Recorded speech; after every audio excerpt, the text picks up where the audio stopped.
Hello everyone, welcome to my channel. কিছুদিন আগে আমরা মায়াপুর ইস্কন মন্দির দর্শন করতে গেছিলাম, তো সেটারই মিনি ব্লগ আজকে শেয়ার করছি। আমরা সকাল সকাল বেরিয়ে পড়েছিলাম ট্রাভেলারে করে।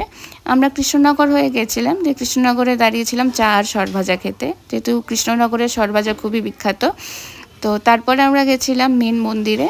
মন্দিরে আমরা ভালোভাবে মন্দিরটা দর্শন করে নিয়েছিলাম, মন একদম শান্ত হয়ে গিয়েছিল। তারপর আমরা গেছিলাম গদা ভবনে।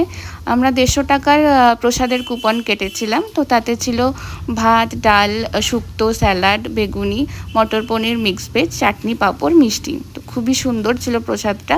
তারপর আমরা মন্দিরটা আরেকবার আশেপাশটা দেখে নিয়ে হোটেল এসেছিলাম। তারপর বিকেলবেলা আশেপাশে সমস্ত মন্দিরগুলো দর্শন করে নিয়েছিলাম, যেহেতু ওখানে সব জায়গায় ফটো বা ভিডিও তোলা অ্যালাউড না, যতটা পসিবল হয়েছে ততটাই তুলেছি। তারপর রাত্রিবেলা আমরা হোটেলে চলে এসেছিলাম। হোটেলে আমরা ছিলাম সুধামা ভবন, মায়াপুর মেন মন্দির থেকে 10 মিনিটের ডিস্টেন্সেই এটা ছিল। তারপরে আমরা পরদিন সকালে বেরিয়ে পড়েছিলাম, ব্রেকফাস্ট সেরে নিয়ে আমরা বাড়ি ফিরে এসেছিলাম। So this is it for today's blog. If you like this video, please like, share and subscribe. See you soon, by.